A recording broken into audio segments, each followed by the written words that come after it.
So, ladies and gentlemen, we are moving on to our fourth fight of the evening. Let's welcome now to the blue corner, Abul! All the time. And it's a few It is now Abul making his way to the ring. I'm excited to see what his young talent's like. I've seen him on the ring and I want to see how he converts into the ring. I've got a lot of expectations for this young lad. He's a cool talent, still there, and that's what I like about him. He doesn't talk to me. Yeah, I like it. And ladies and gentlemen, it's time now to welcome his opponent into the red corner. Ladies and gentlemen, put your hands together for Rayan, the superstar. Well, here's Rayan now.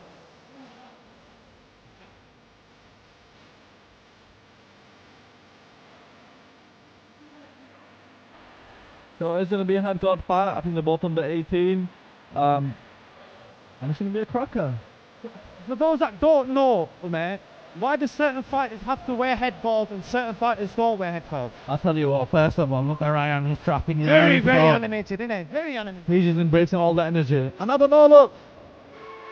I don't know if this is getting to Abul's head or not. He might just think, you know what, let's crack on with it.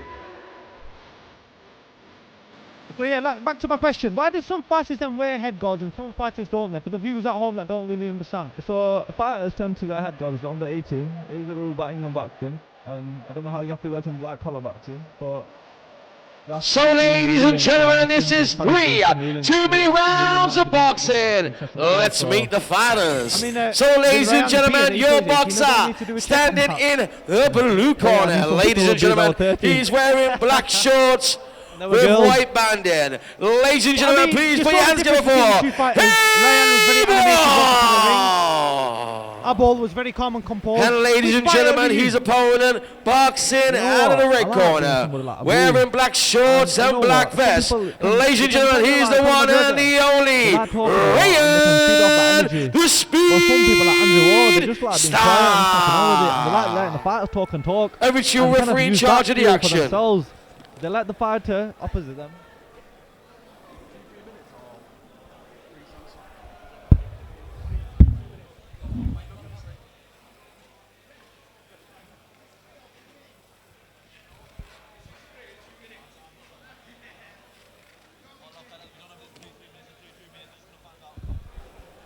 Just got a bit of technical difficulties going on here. Just going to figure some things out. Bear with those fellas. Bear with us.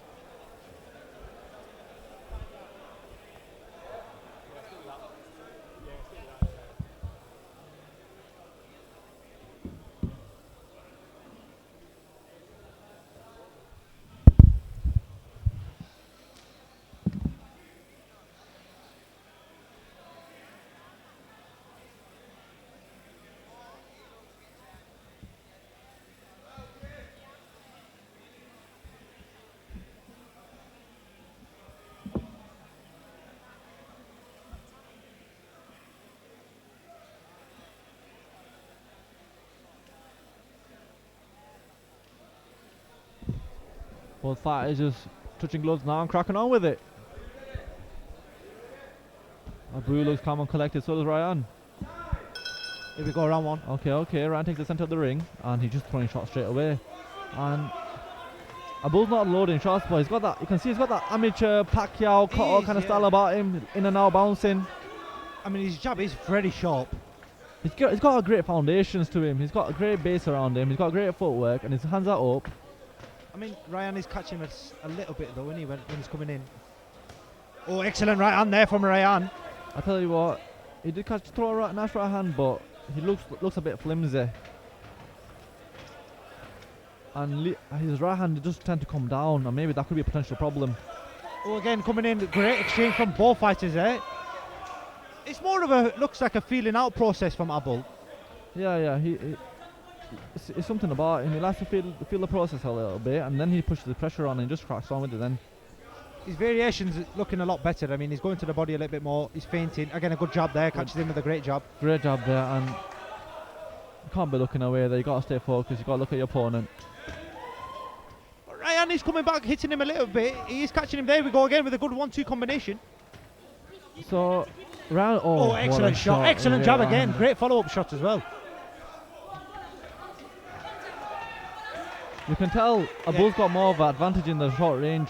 He gets in and gets out, and that's how it's done. He's looking like a lot better composed, isn't he? Of course, Rayan does have that size advantage about him. He's got the longer range, and he should be throwing more long range shots rather than letting Abul come in inside and kind of have a infighting with him.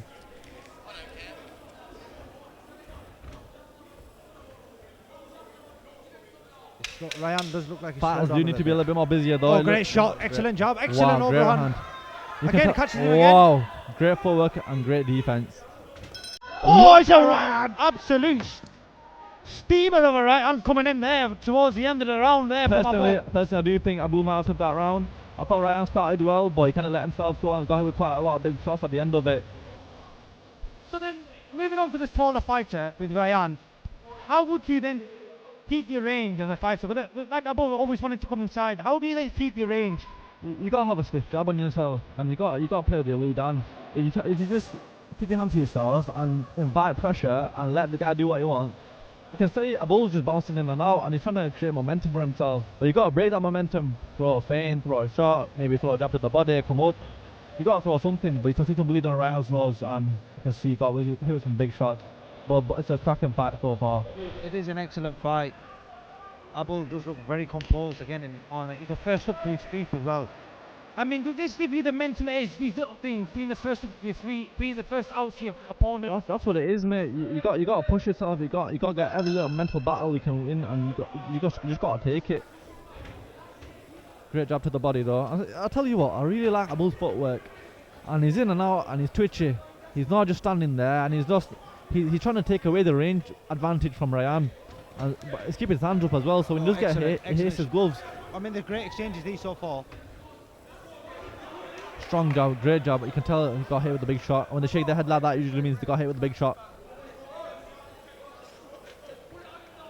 The blood is pouring out of Rayan's nose, though. It is. I don't think Rayan's a bit of a bouncy fighter, but you can see maybe fighting Abul so far might have kind of influenced him, and maybe he just needs to kind of. You can see his left hand is just too low. He catches him there again twice with a good right hand. But Abul is coming back. He's taking them shots pretty well. They're more like arm punches, aren't they? He's putting excellent pressure on wow. here. And wow. the different variations, head, body. Wow. It's excellent work that from Abul. I tell you what, he's fighting like a prime Pacquiao. In and out fighting and just throwing combination on combination. He's roughing him up here. The referee's having a look. He's giving him the standing count. Rayan has to have a tight guard, and he's not using advantage. He's leaving his lead hand too low, and he's just inviting pressure. I mean, you can see Abul's corner telling him to stay composed. I mean, a lot of cornermen, when they do see the fighter getting the upper hand, do encourage him to challenge and go further on, but they're telling him to stay composed. Is that good corner work that from his trainers? I mean, you got to stay composed. As we've seen in Shazzy's last round in this first fight, he was throwing great shots and throwing great jabs, but when he seen his opponent get hurt, he started to try looking for the knockout, and what a right hand. Excellent right hand again from Abul. I mean, that composure is helping him a lot. 100%. You got to set your work up, and I don't want to see Abul get too cocky. I want to see his hands up and just keep his game plan. This is where people go wrong. When they let game plan go, it can mess up, but let's see how it goes. Great stiff jabs, and you can see he's just knocking his head back. It's a clear round now from Abul. It's an excellent round. It's a 10-8 round because the referee, bearing in mind, give Rayan a standing count. He did. It does look like an Abul fight so far, and it's just about how great he can finish the show off. No, if you're winning in a fight, you're Abul's cornerman. What do you say to Abul then? It depends going into round 3. It depends what you want. Are you looking for a knockout? If you are, then you might be asking to put some more work in and just kind of push for it. Or if you're happy with this, with just like nice boxing win, then you must have to relax, be patient, you've got the round. But at the same time, you know in this boxing game, but you don't know what judges are scoring.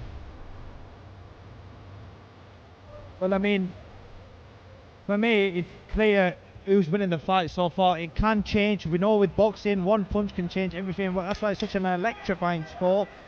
It can. We've seen some cracking changes in the previous years of boxing, and let's see how this final round. I mean, Rayan's got to look for something big here. I think the corner of Rayan did tell him you need to push for it. You are down. I mean, there's a bit of funky movement there from Rayan. Okay, okay. I tell you what's on fire, Ryan's belly. Fire in his belly. He's coming in here. He knows he needs a big round.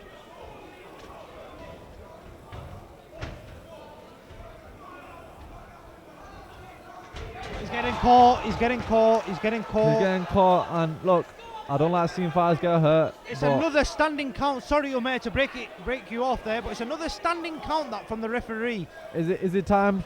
Is it time for the towel to come in?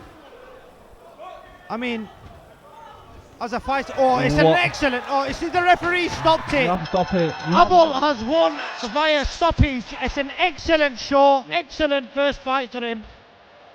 What a fantastic shot. You can see, look, Ryan's absolutely wounded. But look, understand, the referee's there to protect the fighters. And if you're getting hit with big constant shots, then the referee has to step in and help you.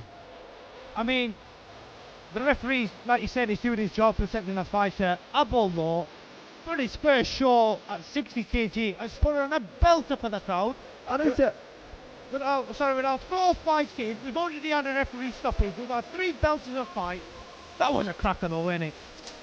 And you still think £5 is not worth it for this show, then you don't watch it. An absolute belter, an absolute cracker. I mean, you said Abul had the Costco Pacquiao style. He showed it there. It was a much busier fighter, very composed, patching his shots, patching Ryan, and he even bust him up. Look, I think Ryan's got a heart for it. I don't think it's a Both performance. boxers to the centre. I think, you know what, I've never watched again. I do think, you know what. So ladies and gentlemen, put your hands together for both of these boxers.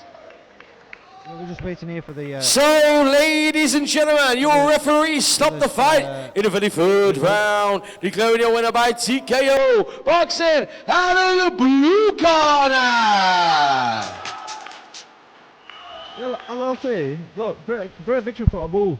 And Ryan is going to go back into the locker room, you know what, I can never box again, because he showed heart. But for your debut fight, the show that you've just put on, what does that do to Abul's confidence? He's waving the Afghanistan flag here, he's proud to represent his own country, his own nation. But what does that do if you're Abul for his confidence? I mean, it's great leverage, isn't it? Look, you're on a great card, you're on a great show.